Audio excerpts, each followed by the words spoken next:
Hello friends, welcome to charming Sam. நம்ம இன்னைக்கு மட்டர் பன்னீர் எப்படி செய்யறதுன்னு பார்க்க போகிறோம். செய்ய தேவையான பொருட்கள் என்னன்னு பார்க்கலாம். ஸ்டவ் ஆன் பண்ணி கடாய் ஹீட் ஆனதும் 2 டேபிள் ஸ்பூன் எண்ணெய் சேர்த்துக்கோங்க. இப்போ இதுலேயே 50 கிராம் வெண்ணெய் சேர்த்துக்கலாம்.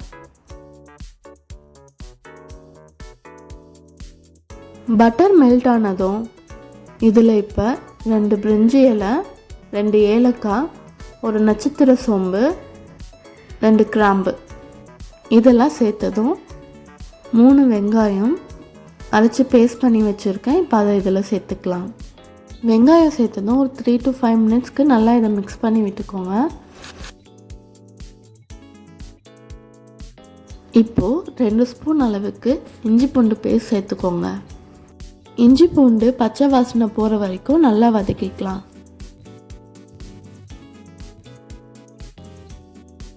இப்போ இதில் 2 பச்சை மிளகாய் சேர்த்து ஒரு தடவை நல்லா மிக்ஸ் பண்ணி விட்டுக்கலாம்.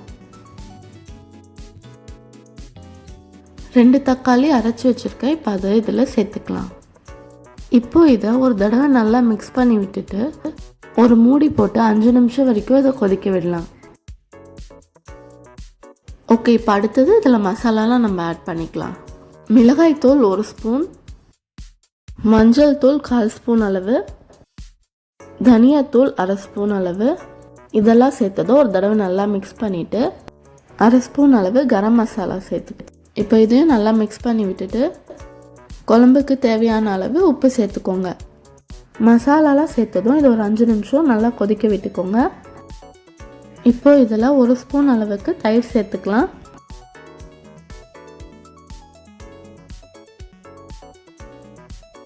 இப்போ இதில் 1/2 கப் அளவு பட்டாணி சேர்த்துக்கோங்க. இதை ஒரு தடவை நல்லா மிக்ஸ் பண்ணி விட்டுட்டு ஒரு மூடி போட்டு 2 நிமிஷம் வரைக்கும் கொதிக்க விட்டுக்கலாம்.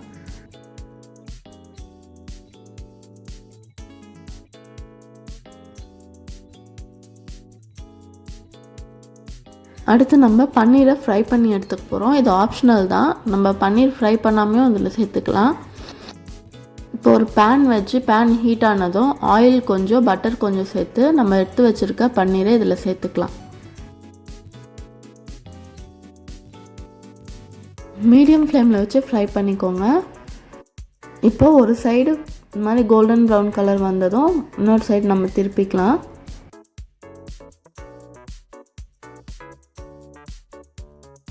இப்போ பட்டாணி சேர்த்து 2 மினிட்ஸ் நம்ம கொதிக்க விட்டாச்சு. இப்போ இதில் அடுத்தது 1 ஸ்பூன் அளவு கண்டன்ஸ் மில்க் சேர்த்துக்கலாம். அப்படி உங்ககிட்ட கண்டன்ஸ் மில்க் இல்லைன்னா 1 ஸ்பூன் அளவு சர்க்கரை சேர்த்துக்கோங்க.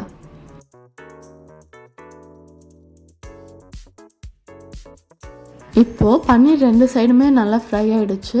இது இப்போ அப்படியே நம்ம குழம்புல சேர்த்துக்கலாம்.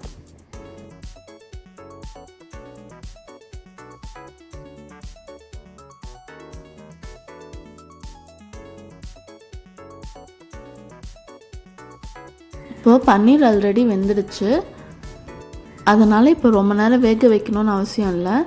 பன்னீர் சேர்த்ததும் ஒரு தடவை நல்லா மிக்ஸ் பண்ணி விட்டுட்டு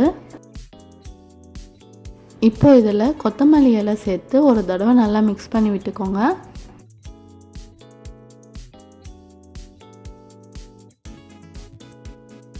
அவ்வளோதான். இப்போ ஃபைனலாக நம்ம இதில் கொஞ்சம் ஃப்ரெஷ் க்ரீம் ஆட் பண்ணிப்போம். அப்படி இல்லைன்னா முந்திரி பருப்பு கொஞ்சம் அரைச்சி நம்ம பேஸ்ட் மாதிரி பண்ணி இதில் சேர்த்துக்கலாம். பாருங்கள், பார்க்கவே ரொம்ப க்ரீமியாக சூப்பராக இருக்குது. ஓகே ஃப்ரெண்ட்ஸ், இப்போ இது எப்படி இருக்குது நம்ம டேஸ்ட் பண்ணி பார்க்கலாம். சப்பாத்தி இல்லை நான் அது மாதிரி ரெசிபிக்கு இந்த சைட் டிஷ் ரொம்ப சூப்பராக இருக்கும். பாருங்கள், பார்க்கவே ரொம்ப சூப்பராக இருக்குது.